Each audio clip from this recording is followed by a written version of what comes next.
Hello students, you are welcome in Navange classes. Students, in today's class, we have to study chapter number 3, General, question number 9, calculate the following, page number 83, standard 11. Calculate the following, इसमें first transaction हमें देखना है.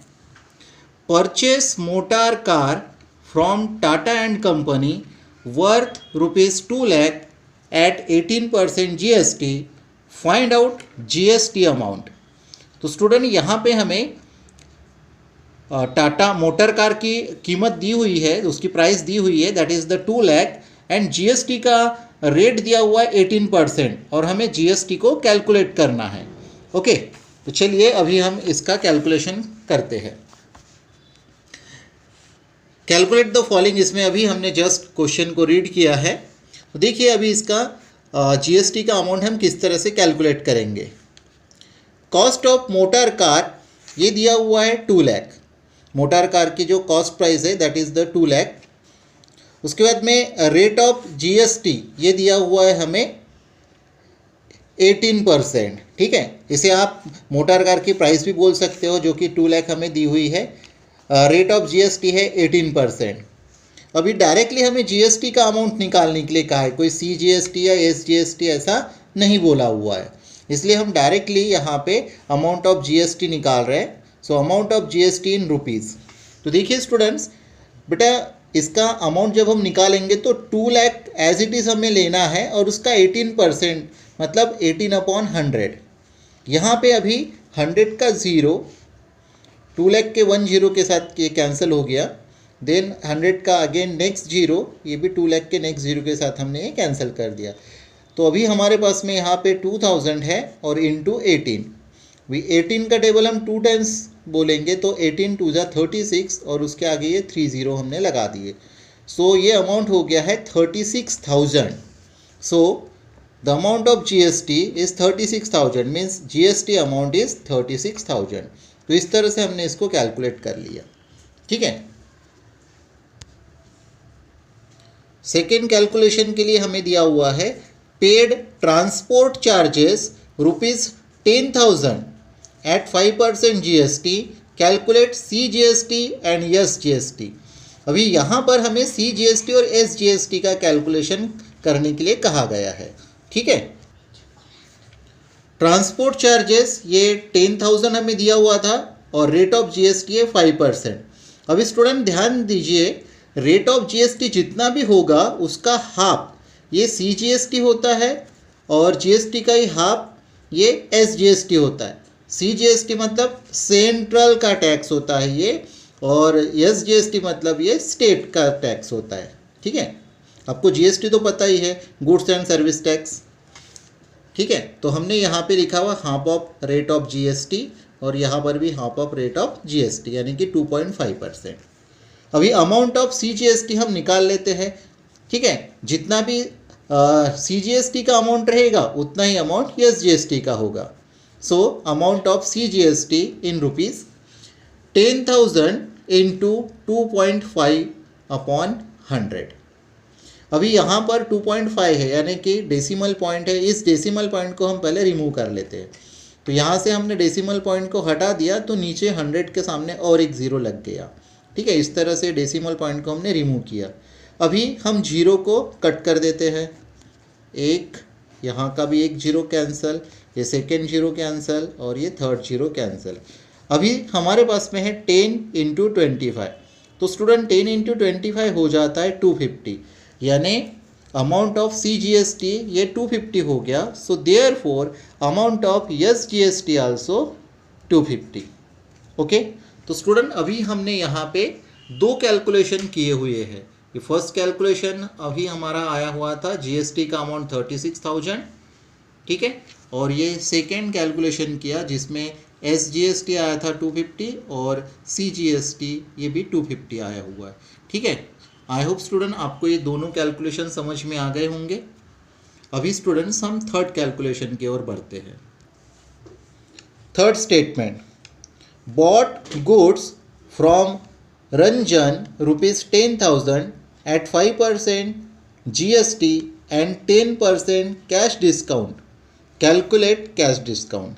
अभी यहाँ पर हमने रंजन से 10,000 rupees का गुड्स परचेस किया हुआ है, बॉट यानी ये परचेस होता है, ठीक है, और उसके ऊपर में 5% GST है और उसके साथ साथ हमें 10% का कैश डिस्काउंट भी मिल रहा है, ठीक है। चलिए अभी इसका कैलकुलेशन हम समझ लेते हैं। स्टूडेंट यहाँ पे ध्यान दीजिएगा, कैश डिस्काउंट ये 10% दिया हुआ है, लेकिन हमें यहाँ पे हाँ GST 5% दिया हुआ है और कैश डिस्काउंट 10%, तो हमें यहाँ पे सिर्फ कैश डिस्काउंट ही कैलकुलेट करने के लिए कहा हुआ है, इसलिए हम यहाँ पे 5% GST को कैलकुलेट नहीं करेंगे।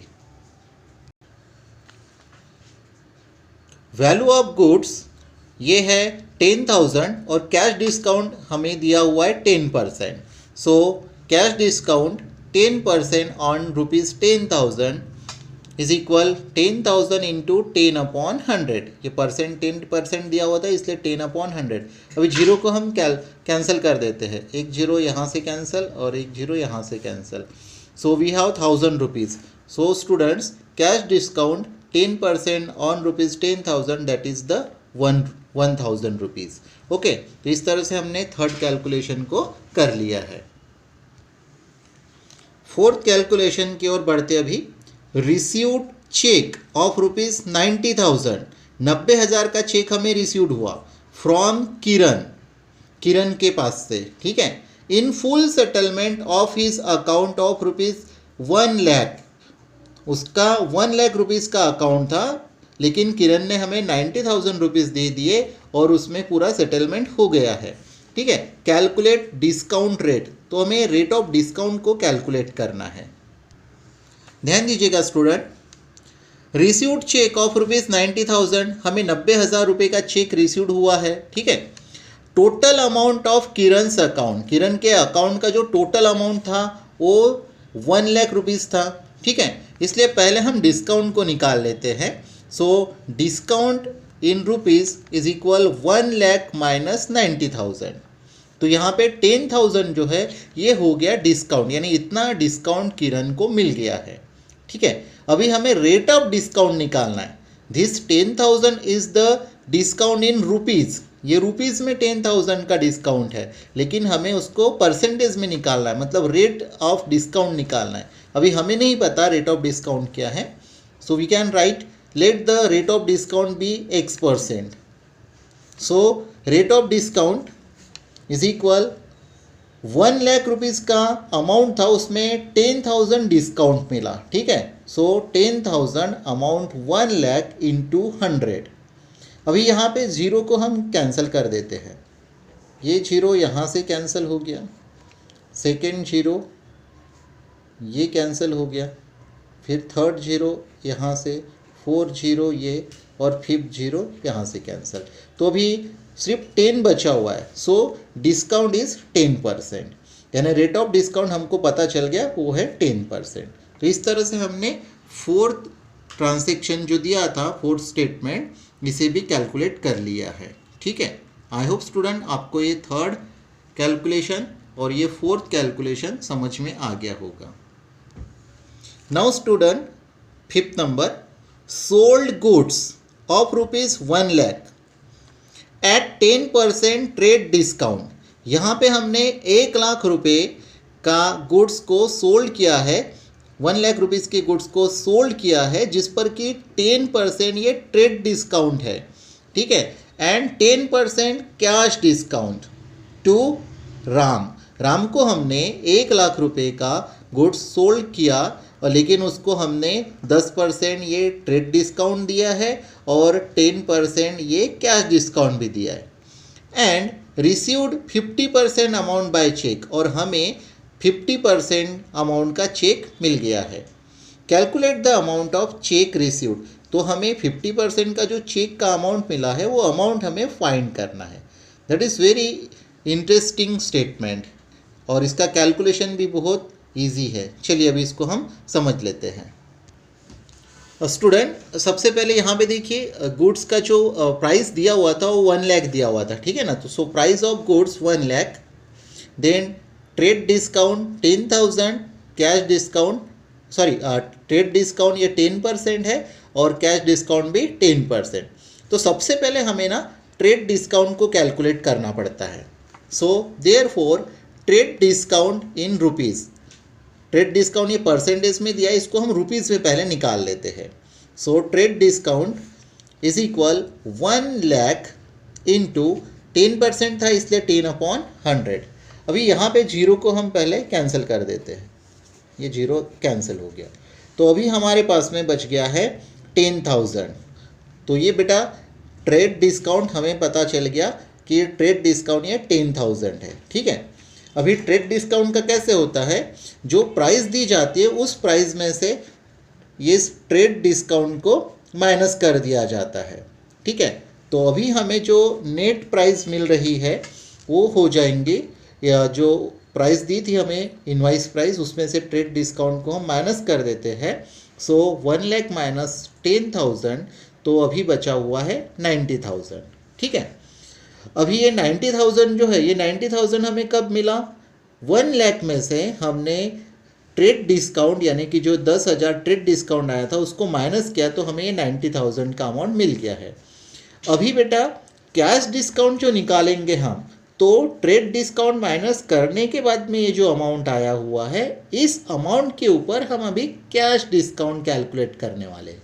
Okay, so cash discount 10% on rupees 90,000।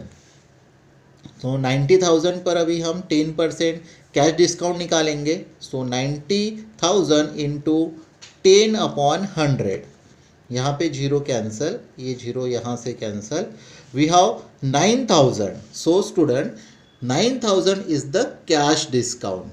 So selling price अभी हमें निकालनी है ना। तो सेलिंग प्राइस कैसे होगी, जो हमारा प्राइस था नेट प्राइस है ना, उसमें से हम कैश डिस्काउंट को भी माइनस करेंगे। सो 90,000 माइनस 9,000, तो ये आ रहा है अभी 81,000। ठीक है, तो 81,000 में हमने उस गुड्स को सोल्ड किया, किसे, राम को। अभी राम क्या कर रहा है, हमें 50% अमाउंट चेक के थ्रू दे रहा है। So received 50% amount of by the cheque या थ्रू द चेक। तो अभी हम 50% अमाउंट को निकाल लेते हैं। रिसीव्ड 50% अमाउंट, सो 81,000 इसका 50% निकालने, इसलिए 50/100।